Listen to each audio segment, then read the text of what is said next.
What's up, Taiwan? I'm Jaime Ocon with 10 minutes of news from here in Taiwan and around the world. Taiwan's de facto ambassador to the United States says the two countries are making good progress on further trade talks. I sat down with Xiaobi Kim in an exclusive interview, and she told me that the future of negotiations has a broad mandate. Well, we've signed the first batch of agreed upon issues on the agenda, and we are going to move ahead in negotiating the second round in this initiative and hope that that will go well. I myself, I'm not a trade negotiator, but I do follow the progress, and we look forward to moving ahead in due course. The U.S. side, USTR, has a negotiating mandate covering a wide range of issues, covering many of the issues that are in traditional bilateral trade agreements. And the United States, as you know, they withdrew from CPTPP and TPP, has had a different view on what free trade means, and this initiative that we have with the United States is a new type of trade agreement, and we certainly hope to continue to put substantive aspects in it that will serve to deepen and broaden our trade relationship in many ways. One promise was that the import of U.S. pork with ractopamine to Taiwan would open the door to an FTA with the United States. But 3 years later, why hasn't that promise been fulfilled yet? Well, I think the fact that we signed the first trade agreement of the Biden administration says a lot, and we have made a lot of progress. I think what was important in the process of dealing with controversial agricultural products is the expectation that Taiwan meet scientific standards and that we also are part of global standard setting. Another area of cooperation between the United States and Taiwan has been in chip production, and Taiwan is beginning to set up fabs in Arizona and Ohio. What are the implications of Taiwan moving those factories to these states? Well, I think it's clear that Taiwanese businesses want to continue to expand their global influence, global market share, and as Taiwanese businesses expand their global presence and global footprint, so does Taiwan's broader economic influence. But some have argued that this might be concerning for Taiwan in the sense of it might make it vulnerable. Does that shift of establishing chip fabs in the United States make Taiwan more vulnerable? Mm-hmm. Well, I think what we're saying is, we're not moving anything away from Taiwan. Instead, we are basing ourselves in Taiwan and expanding our global influence. So this is, it's a false dichotomy. It's not a trade-off, either Taiwan or somewhere else. These Taiwanese companies that are expanding in the United States continue to invest in Taiwan. There's this narrative that when speaking about Taiwan, it's always with the context of semiconductors or security issues. But what else does Taiwan have to offer? Taiwan has many other very competitive, very successful industries, and we do continue to connect with the world. Of course, Taiwan has expertise in many other areas, including global health, including the robust civil society that we have as we contribute to global democracy.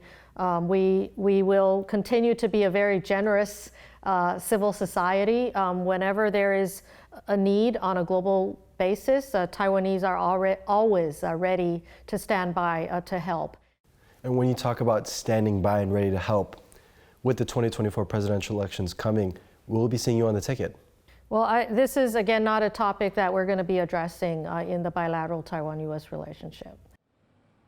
Taiwan's Smart Energy and Net Zero Expo has kicked off in Taipei. Organizers aim to show off the country's efforts to move towards green power through technological innovation. Sally Jensen was there. Hoping to counter the worsening climate crisis, countries around the world are aiming for net zero carbon emissions, and Taiwan is no different. At this Smart Energy exhibition in Taipei, the country is showing off the green energy tech it hopes to use to achieve that goal by 2050. The journey to 2050 is powered by humanity's hope, the most powerful energy that can turn dreams into reality.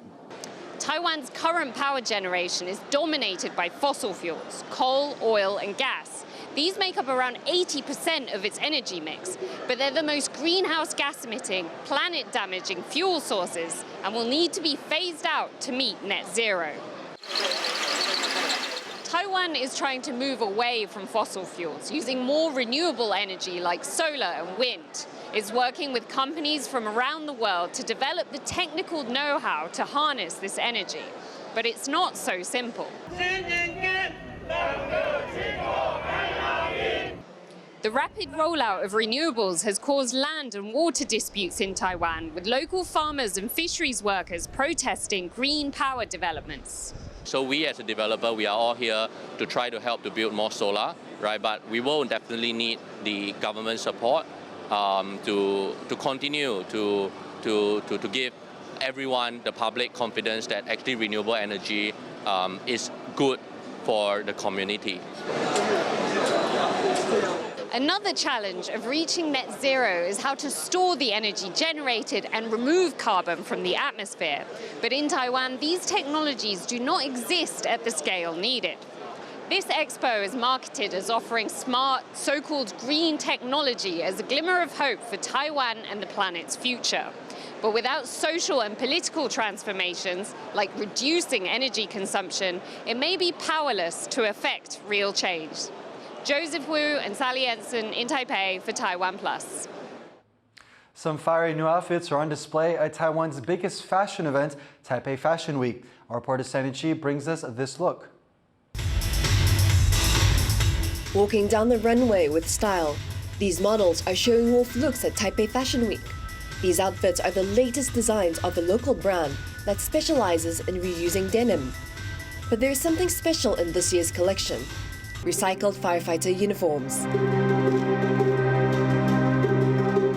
This is something that we're really aiming to solve in our power to solving this problem, because firefighter garments is something that you cannot reuse. The fashion industry is pushing to be more sustainable and to use more recycled materials.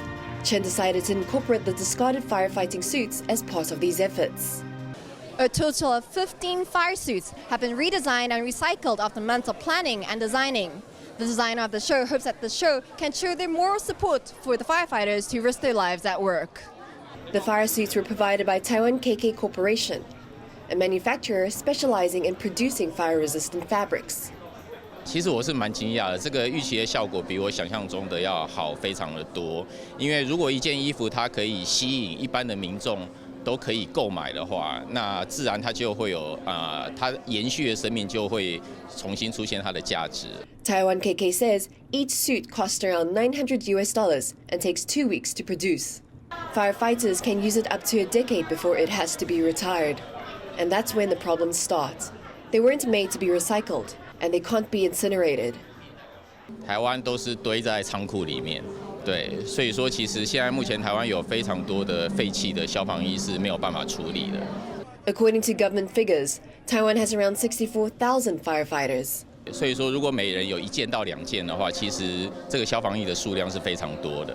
With so many uniforms lying around, adding them into the fashion show is one way to help reduce the waste. However, it's not easy giving the firefighting suits a new life, since the fabric they're made of is so resilient. So it's really strong, really tough, and it's really hard for us to make it into a garment that we need to use special machine, either to pull it apart and then put it back together. It's all brand new different things for us. You need to clean it first, and then they have like 6 layers underneath that garment. So you need to peel layer and layer and layer.